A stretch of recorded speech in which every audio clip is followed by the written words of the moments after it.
Hello दोस्तों, मैं कुमार सत्य सर स्वागत करता हूं आपके अपने यूट्यूब चैनल द एकेडमी पर। आज हम लोग पढ़ेंगे जैन धर्म। और जैन धर्म को पढ़ने से पहले थोड़ा सा बौद्ध धर्म के बारे में जानेंगे कि गौतम बुद्ध का बचपन का क्या नाम था। गौतम बुद्ध के बचपन का नाम, ठीक है ना, बचपन का नाम क्या था? तो गौतम था, ठीक है ना। और ये गौतम नाम क्यों पड़ा था? तो क्योंकि इनका जो जन्म है, जन्म जो है गौतम गोत्र में हुआ था। किस में हुआ था? गौतम गोत्र में। और गौतम गोत्र में होने के कारण इनका नाम क्या पड़ा था? गौतम पड़ा था। लेकिन इनके जन्म के 7 दिन बाद इनकी माँ की मृत्यु हो जाती है और इनकी माँ जो इनकी मौसी है पालन पोषण के लिए आती है, जिनसे इनकी पिता की फिर शादी हो जाती है। तो क्या हो जाता वो इनकी सौतेली माँ भी हो जाती हैं और मौसी भी। तो वो क्या करती हैं, इनका नामकरण फिर वो क्या करती हैं, इनका नाम रखती हैं, ठीक है ना। जो इनकी जो मौसी हैं उनका क्या नाम था? तो महाप्रजापति गौतमी, प्रजापति गौतमी। और ये जो महाप्रजापति जो गौतमी है, इन्होंने इनका क्या नाम रखा? सिद्धार्थ नाम रखा था। चूँकि ये सिद्धार्थ नाम बहुत ही प्रचलित नाम रहा, ठीक है ना। और हमेशा ही ये क्वेश्चन जब भी पूछा जाता है कि गौतम बुद्ध के बचपन का क्या नाम था, तो वहाँ पे गौतम ऑप्शन में नहीं मिलता, हमेशा ही क्या ऑप्शन मिलता है? सिद्धार्थ ऑप्शन मिलता है। अतः इसको ध्यान में रखते हुए और एग्ज़ाम के क्वेश्चन कैसे बन रहे हैं उनको टिक करने से पहले इनको ध्यान में रखना है, ठीक है। आगे देखते हैं जैन धर्म। जैन धर्म की बात करें तो जो जैन धर्म है, इसमें जैन जो शब्द है ये जीन शब्द से बना है, संस्कृत के जीन शब्द से बना है, जिसका अर्थ होता है विजेता। इसका अर्थ क्या होता है? विजेता या जितेंद्रिय। विजेता या जितेंद्रिय, ठीक है ना। जिसका अर्थ क्या होता है? विजेता या जितेंद्रिय। एक शब्द होता है तीर्थंकर। तीर्थंकर, तीर्थंकर का अर्थ होता है दूसरों को मार्ग दिखाने वाला, दूसरों को मार्ग दिखाने वाला।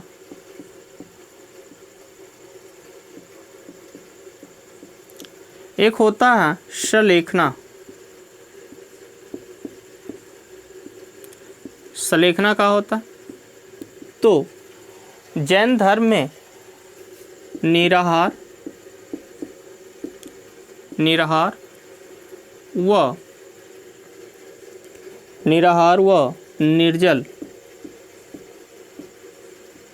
निर्जल होकर प्राण को त्यागना,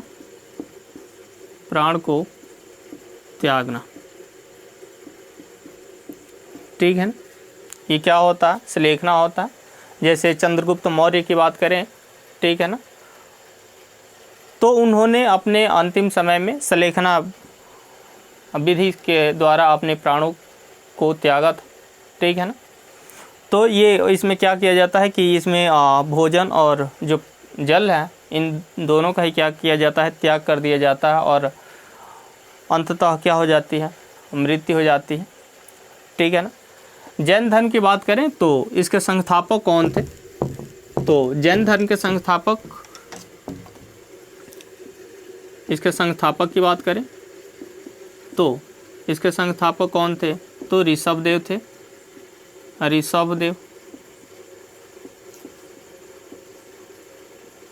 ऋषभदेव। इनको आदिनाथ के नाम से भी जाना जाता है। आदिनाथ, ठीक है ना। इनको किस नाम से जाना जाता है? आदिनाथ के नाम से भी जाना जाता है। जैन धर्म में कुल तीर्थंकरों की बात करें तो कुल कितने तीर्थंकर हुए? कुल 24 तीर्थंकर हुए, जिसमें से प्रथम तीर्थंकर कौन थे? तो प्रथम तीर्थंकर ऋषभदेव थे, ऋषभदेव।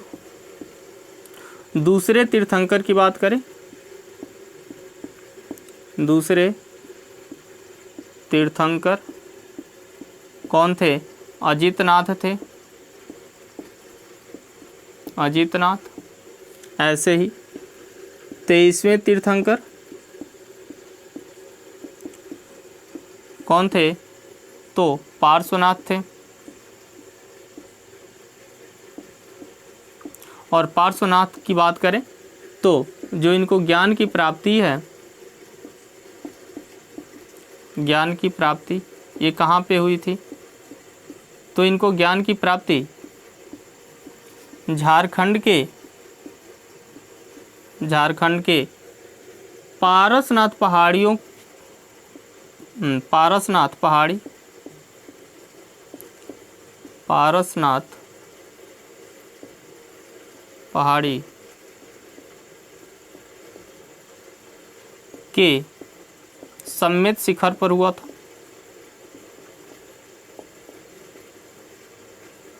ठीक है ना? पारसनाथ पहाड़ी के सम्मित शिखर पर इनको, पारसनाथ पहाड़ी पर और इनको पारसनाथ पहाड़ी के सम्मित शिखर पर इनको क्या हुई थी? ज्ञान की प्राप्ति हुई थी। ठीक है ना? जो ये सम्मित शिखर है, जैन धर्म के लिए या जैनियों के लिए बहुत ही महत्वपूर्ण स्थल है। ये क्या है? महत्वपूर्ण स्थल है।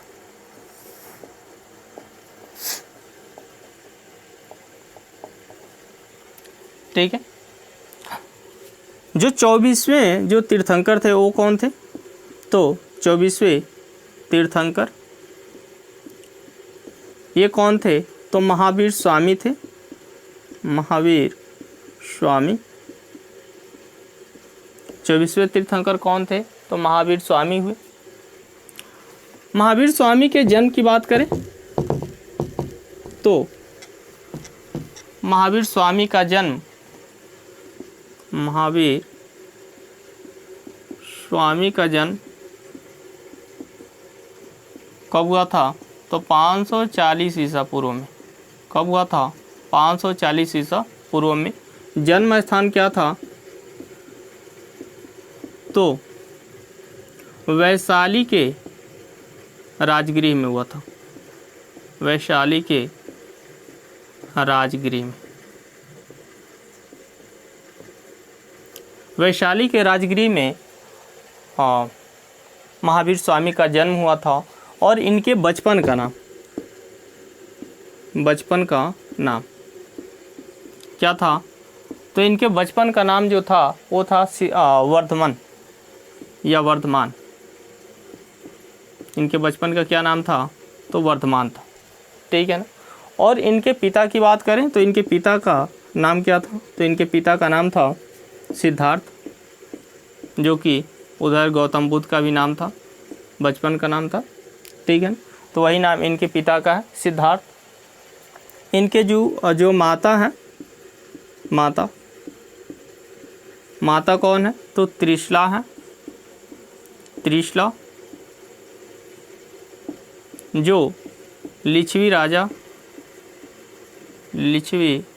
राजा चेतक की बहन है, चेतक की बहन। ठीक है। और इनकी पत्नी की बात करें, इनकी जो पत्नी थी, इनकी पत्नी क्या नाम था? तो यशोदा था, यशोदा। और जो इनकी पुत्री थी, इनकी पुत्री का नाम था प्रियदर्शनी, प्रियदर्शनी, जिसकी शादी, यानी इस प्रियदर्शनी की शादी जमाली से हुई थी, जमाली से हुई थी। ठीक है ना? जब वर्तमान जो अभी इनके बचपन का नाम है, ठीक है ना, अभी ये वर्धमान के नाम से जाने जाते हैं। और ये जब इनके पिता की मृत्यु हो जाती है और उसके बाद से 30 वर्ष की उम्र में इनके एक जो इनके बड़े भाई होते हैं नंदवर्धन, ठीक है ना, उनसे क्या करते हैं, ये आज्ञा लेकर और 30 वर्ष की अवस्था में 30 वर्ष की अवस्था में गृह त्याग कर देते हैं। क्या करते हैं, गृह त्याग करते हैं, ठीक है ना। और गृह त्याग करने के बाद ये जिरंभिक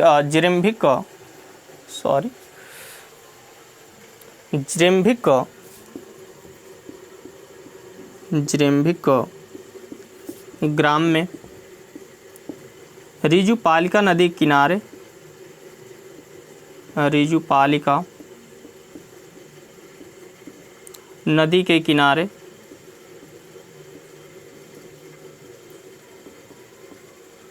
साल वृक्ष के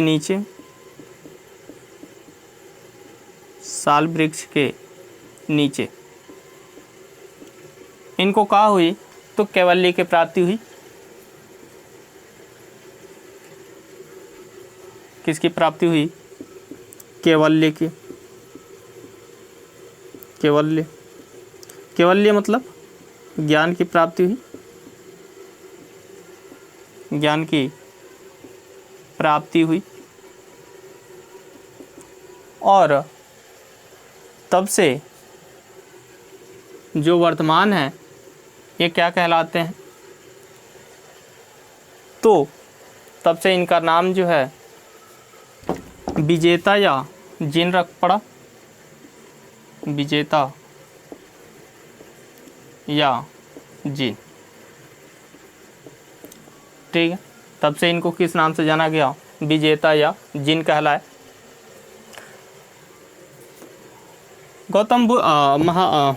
महावीर स्वामी की बात करें तो महावीर स्वामी ये लगातार 12 वर्षों तक तपस्या किए, 12 वर्ष तक क्या किए, तपस्या किए। और 12 वर्ष की तपस्या के फलस्वरूप इनको क्या हुई थी, ज्ञान की प्राप्ति हुई थी। ज्ञान प्राप्ति के बाद महावीर स्वामी को कई नामों से जाना गया, जैसे इनको जिन कहा गया, इनको कैवल्य कहा गया, कैवल्य, ठीक है ना, कैवल्य कहा, कैवलिन कहा गया, कैवलिन कहा गया। अर्हत और निर्ग्रंथ कहा गया, अर्हत कहा गया, निर्ग्रंथ कहा गया, अर्हत कहा गया, निर्ग्रंथ कहा गया। और नाथपुत कहा गया, नाथपुत, ठीक है ना। ये सब क्या थे, उनके मतलब महावीर स्वामी को इन सभी नामों से जाना जाता है, ठीक है ना। इनके अगर प्रथम शिष्य की बात करें, प्रथम शिष्य कौन थे, तो जमाली थे, जो इनके क्या थे, दामाद थे, ठीक है ना। जो ये क्या थे, प्रथम शिष्य। महावीर स्वामी के प्रथम शिष्य कौन थे, जमाली थे। और ये जमाली कौन थे, तो महावीर स्वामी के दामाद थे, ठीक है ना। ये महावीर स्वामी के दामाद हैं,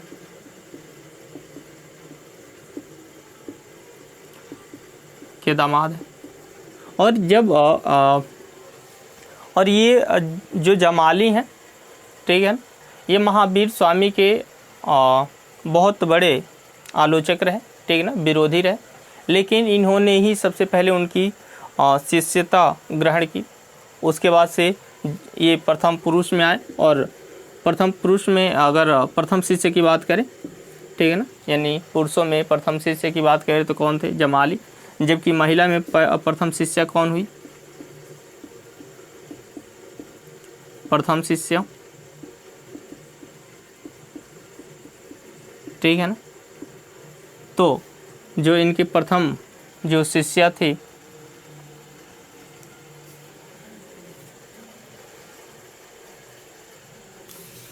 चंदना थी, प्रथम शिष्या चंदना थी।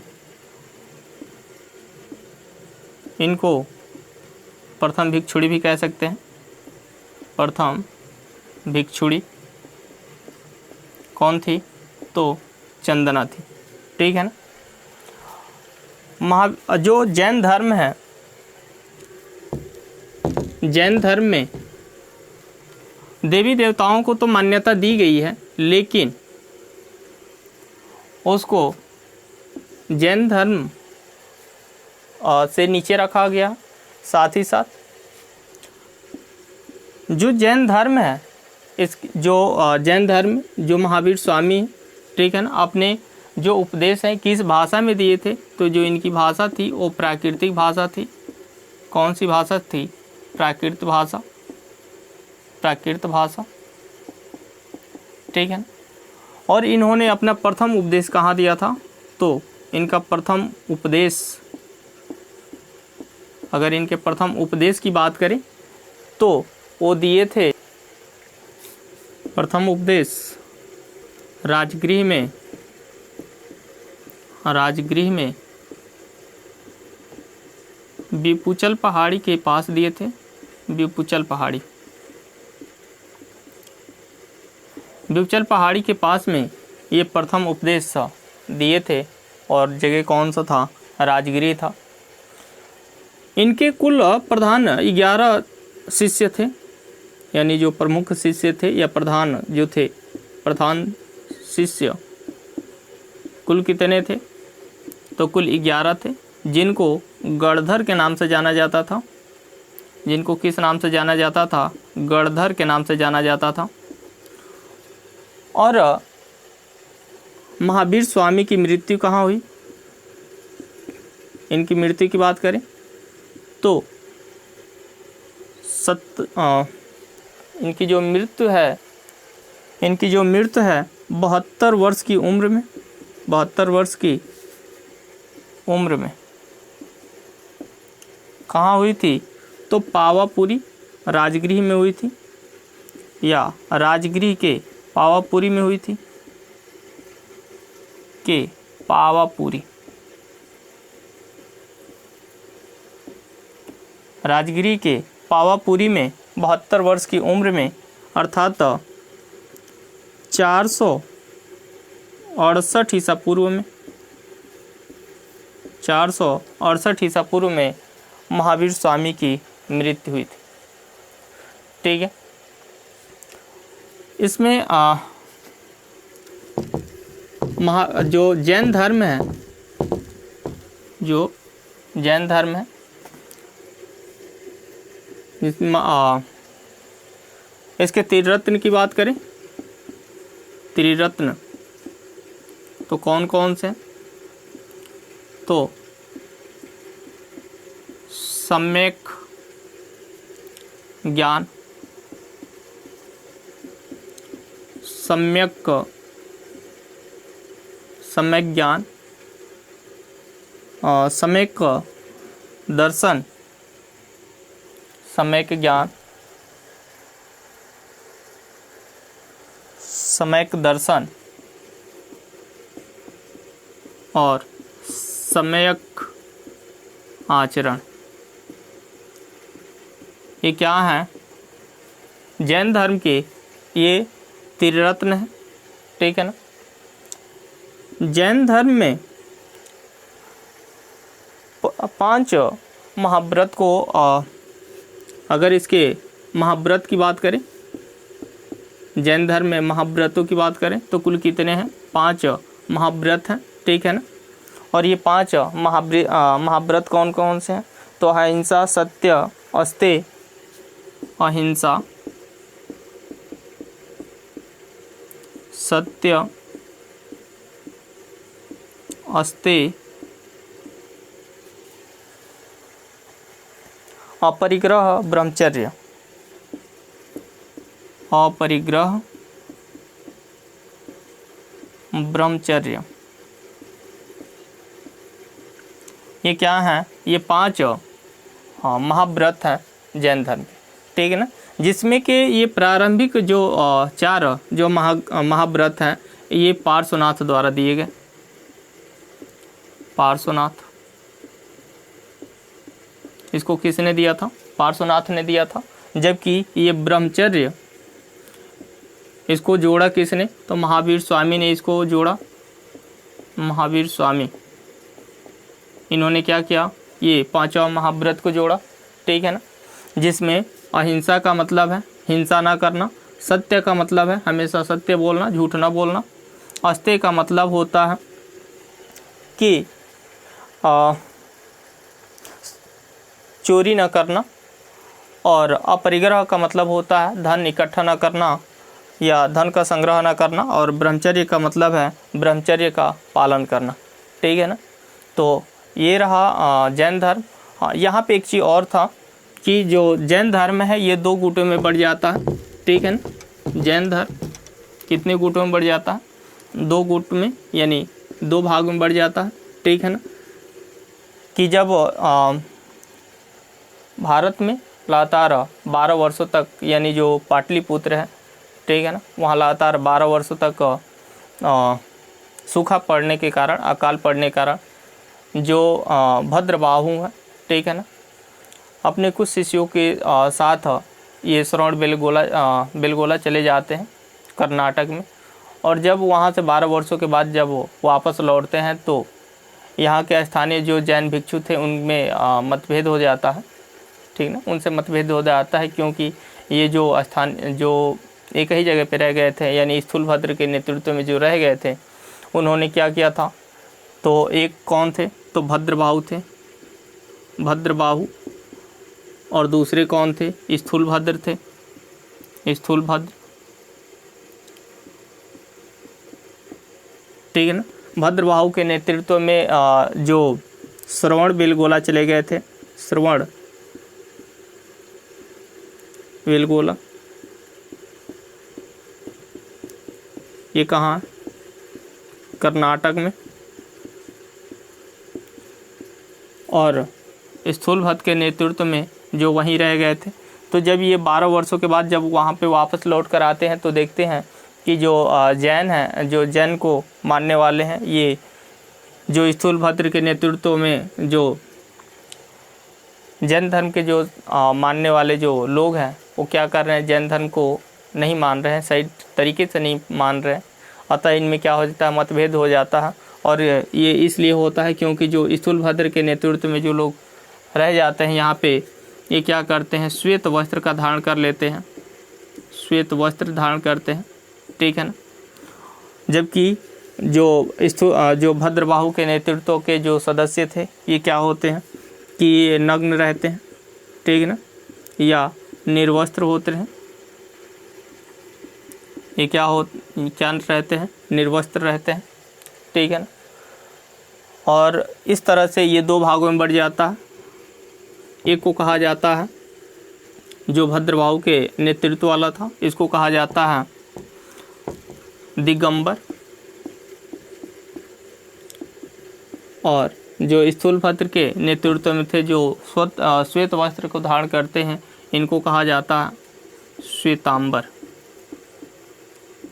ठीक है ना। अतः जो जैन धर्म है 2 भागों में बढ़ जाता है,